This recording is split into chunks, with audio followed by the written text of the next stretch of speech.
Good morning student. आज आगे का टॉपिक है आपका मैंने कुछ यहाँ पर कीज़ लिखी हुई वेरिएबल्स लिखे हुए हैं। ये देखिए, मैंने ये वेरिएबल्स हैं आपके। इन वेरिएबल्स को आपको आइडेंटिफाई करना है कि कौन से वैलिड हैं, कौन से इनवैलिड हैं। तो देखिए इनमें क्या है। सबसे पहले देखो, मैंने आपको जो वेरिएबल्स करवाए थे तो मैंने आपको कहा था कि आप जब वेरिएबल डिक्लेयर करते हो तो आप कैपिटल हो स्मॉल में हो आप लिख सकते हो। तो आपका जो पहला जो कीवर्ड, आपका जो पहला वेरिएबल है, देखो PAD पैड पेड इंटरेस्ट, तो ऐसा है तो ये वैलिड कहलाया जाएगा। फिर हमने देखो यहाँ पर सम के बीच में अंडरस्कोप का यूज़ करके, ये भी मैंने बताया था कि अगर हम अंडरस्कोप का यूज़ करते हैं, ये दो वर्ड्स को आपस में जोड़ने का काम करता है। हम माइनस का साइन यूज़ नहीं कर सकते हैं, हम इसका यूज़ कर सकते हैं। तो यहाँ पर आपका ये भी वैलिड आ गया। उसके बाद देखो परसेंट, ये भी एक आपका आइडेंटिफायर है, वैलिड है, तो ये भी वैलिड आ गया। अब आपका देखो 1 2 3, ये आपका नंबर है तो ये इनवैलिड है। क्यों इनवैलिड है? कहता है first character must be alphabet. उसने कहा कि फर्स्ट कैरेक्टर जो है वो अल्फ़ाबेट होना चाहिए, यानी कि आपका 1A इज़ रॉन्ग। अगर ये A1 होगा तो इसको हम वैलिड मान सकते हैं, ठीक है। उससे इसके बाद आपका आता है AB, फिर थोड़ा स्पेस दे रखा है, फिर KM लिखा हुआ है। ये भी इनवैलिड है क्योंकि कहता है स्पेस आर नॉट अलाउड। ये जो स्पेस दे रखी है ना बीच में, ये देखिए इतनी सी, ये अलाउ नहीं है। मतलब इसका मतलब है, देखो ये इसके दो मीनिंग बन सकते हैं, यानी ABC कॉमा KM, या तो ये होना चाहिए या फिर आपका होना चाहिए ABC अंडरस्कोर KM, इस तरीके से। तो ये दोनों नहीं है, इसलिए ये इनवैलिड है आपका। अगला है आपका, देखिए ELIF, एलसिफ, इसे हम एलसिफ कहते हैं। अब ये भी इनवैलिड है। वैसे तो स्मॉल लेटर्स है ना, लेकिन ये इनवैलिड है। क्यों इनवैलिड है? क्योंकि ये जो है आपकी कीवर्ड्स हैं। मैंने आपको स्टार्टिंग में बताया था कि जो कीवर्ड्स होते हैं पाइथन में, वो एज अ वेरिएबल डिक्लेयर नहीं होते हैं। तो ऐसा ही वाइल, ये भी आपका कीवर्ड्स हैं, ये भी इनवैलिड कहलाया जाएगा।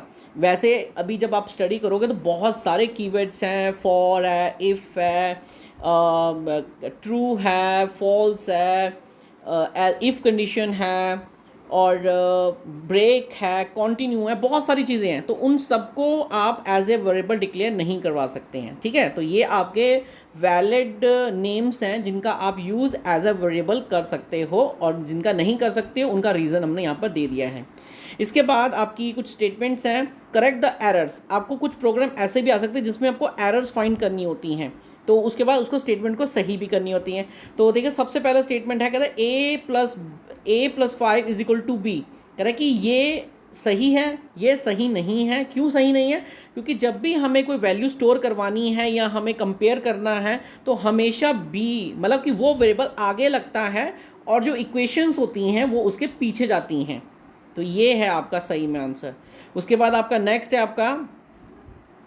है आपका देखिए second one, L is equal to 2B plus C multiply by B। अब ये देखो मैथ्स के क्वेश्चन जो होते हैं वो आप इस तरीके से कर लेते हो, लेकिन कंप्यूटर में इट्स नॉट अलाउडेड। तो ये 2B का मतलब है कि वो 2 जो है वो B के साथ मल्टीप्लाई हो रहा है। तो हमने यहाँ पर मल्टीप्लाई का साइन मिसिंग किया था यहाँ पर, तो यहाँ पर लगा दिया, तो ये आपका वैलिड है। उसके बाद हमने देखो आपका नेक्स्ट है आपका name is equal to Aryan. Aryan जो है एक स्ट्रिंग है, करैक्टर फॉर्मेट है। तो जब भी हमें करैक्टर फॉर्मेट को आपके प्रोग्राम में लेकर आना है तो आपको डबल क्वाड्स का यूज़ करना पड़ता है, डबल क्वाड्स इस तरीके से, या आप सिंगल का भी यूज़ कर सकते हो। तो इस तरीके से ये आपका वैलिड है। उसके बाद देखो A is equal to 20 print A। तो प्रिंट A के बाद सेमी कॉलन है, तो पाइथन में semicolons are not allowed.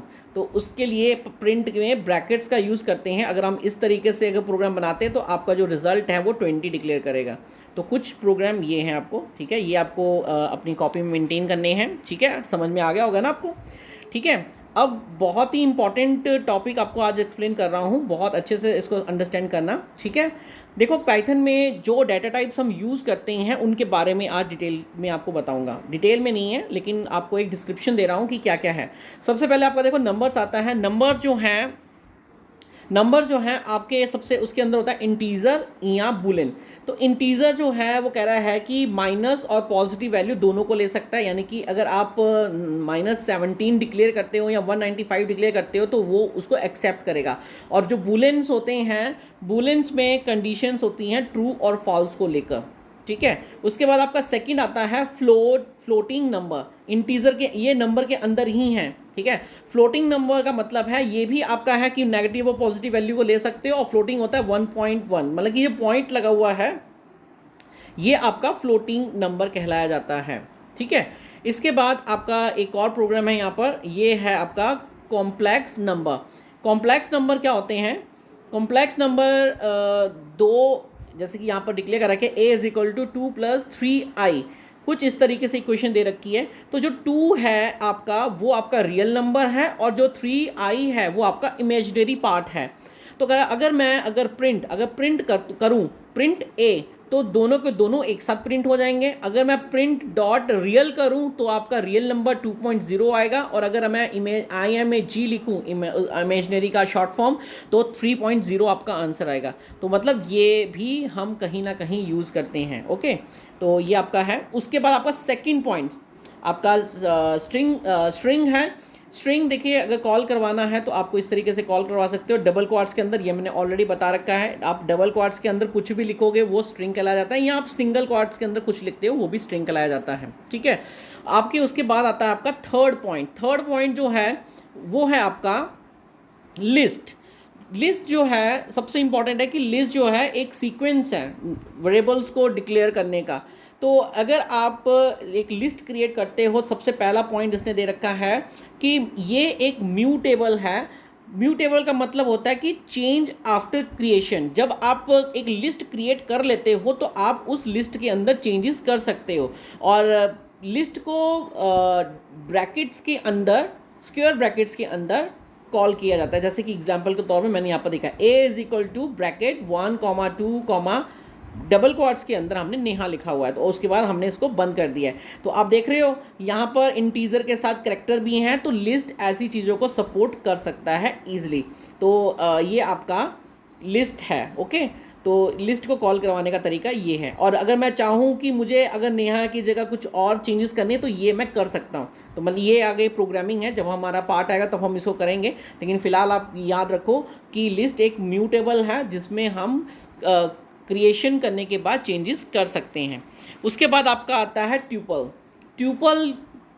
का सबसे पहला पार्ट दे रखा है, it is a immutable after create no change. कि जब आप एक ट्यूपल क्रिएट करते हो तो उसमें एक क्रिएशन हो जाती है, तो उसमें आप चेंजेस नहीं कर सकते हो। आप वैल्यू को शो करवा सकते हो बट चेंजेस नहीं करवा सकते हो। और इसको आप आपके सर्कल ब्रैकेट्स, हम पैरेंथेसिस कहते हैं, उन ब्रैकेट्स के अंदर इसे कॉल करवाया जाता है। एग्जाम्पल के तौर में देखिए a is equal to bracket single quotes के अंदर मैथ कॉमा, और देखिए एक वैल्यू को दूसरी वैल्यू से अलग करने के लिए हम कॉमा का यूज़ करते हैं, तो इंग्लिश हिंदी, तो ऐसे करके हमने इसको बंद कर दिया। तो ये आपकी एक ट्यूपल इसे हम ट्यूपल कहते हैं, ठीक है। ट्यूपल और लिस्ट में एक चीज़ कॉमन है, हम इंडेक्सिंग फॉर्म का यूज़ करते हैं। जैसे कि ये 0, 1 और 2, तो हम इनके नंबर से इनको कॉल करवा सकते हैं। ऐसे ही यहाँ पर है, जो 1 है वो 0 है, ये 1 है और ये 2, यानी कि इसके अंदर 3 वेरिएबल्स हैं और इसके अंदर भी 3 वेरिएबल्स हैं। तो एलिमेंट्स, जिनको एलिमेंट्स कहते हैं। तो ये है आपका इंडेक्सिंग फॉर्म यहाँ पर होती हैं, ओके। लेकिन बस फ़र्क इतना है कि ये इम्यूटेबल है और वो म्यूटेबल है, लिस्ट म्यूटेबल है। उसके बाद आपका लास्ट पार्ट आता है डिक्शनरी का। डिक्शनरी जो है, dictionary in Python are list of की वैल्यू पेयर। कि जो आप डिक्शनरी अगर आप देखते हो पाइथन के अंदर, तो उसमें 2 चीज़ें आपको ध्यान रखनी पड़ती हैं। इसमें एक की वैल्यू होती है और एक की होती है और दूसरी वैल्यू होती है। तो दूसरा है, आप इसको कर्ली ब्रैकेट से यूज़ करते हो, डिनोट करते हो। जब भी आपको अगर डिक्शनरी क्रिएट करनी है तो कर्ली ब्रैकेट का यूज़ किया जाता है। और सबसे इंपॉर्टेंट यहाँ पर देख रहे हो, मैंने एग्जाम्पल भी दे रखी है, आप देखिए यहाँ पर सबसे ऊपर आपको देखो, यहाँ पर आपका है, यहाँ पर देखो DICT शॉर्ट फॉर्म है। अगर आप चाहो तो यहाँ पर A भी डिक्लेयर करवा सकते हो, वो हमारे हाथ में ही है। हमने कर्ली ब्रैकेट स्टार्ट किया, 1 कॉलन साइन का यूज़ किया है, और A, ये जो 1 है ये आपकी की है और ये आपकी वैल्यू है। फिर हमने कॉमा से इसको सेपरेट कर दिया दूसरी वैल्यू से, तो 2 कॉलन बी, सिंगल क्वार्ट्स के अंदर ये आपका सेकंड की और वैल्यू, ये आपकी की है और ये आपकी वैल्यू है, और ये भी आपकी की है और ये आपकी वैल्यू है। तो ये कर्ली ब्रैकेट यहाँ पर बंद हो गए आपके। तो ये डिक्शनरी क्रिएट करने के लिए आपको इन सब का यूज़ करना पड़ता है। इस तरीके से आपकी एक डिक्शनरी क्रिएट होती है।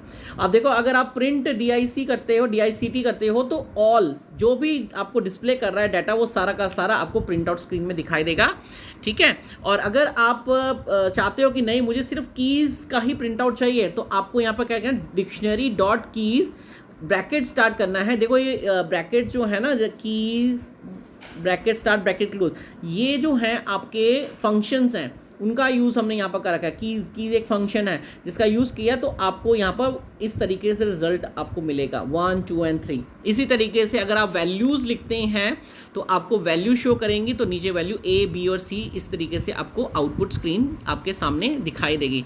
तो ये आपके डेटा टाइप्स हैं, आपको इनके बारे में अच्छे से देखना है, समझना है, ठीक है, और बहुत इंपॉर्टेंट है। और यही चीज़ आपको आगे जो है एक्सप्लेनेशन में आएंगी प्रॉपर वे से, ठीक है।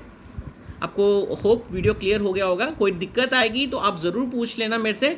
इनकी प्रोग्रामिंग की जो मैं आपको अभी करवा रहा हूँ, आप उसी पे फोकस कीजिए। धीरे धीरे करके आपको ये सारी चीज़ें क्लियर हो जाएंगी, लेकिन पहले इन चीज़ों पर वर्कआउट ज़रूर कीजिए कि जो मैंने आज आपको वीडियो सेंड किया है, क्या आपको वो क्लियर है कि नहीं है, ठीक है। जितना मैंने समझाया है आप इसको नोट्स मेकिंग में ज़रूर डालिए। जो पॉइंट्स आपके सामने हैं और जो मैंने बोला है, अगर एक्स्ट्रा बोला है तो उसको भी नोट कीजिए, ताकि आपको हर एक चीज़ के बारे में पता हो, ठीक है। Okay, thank you.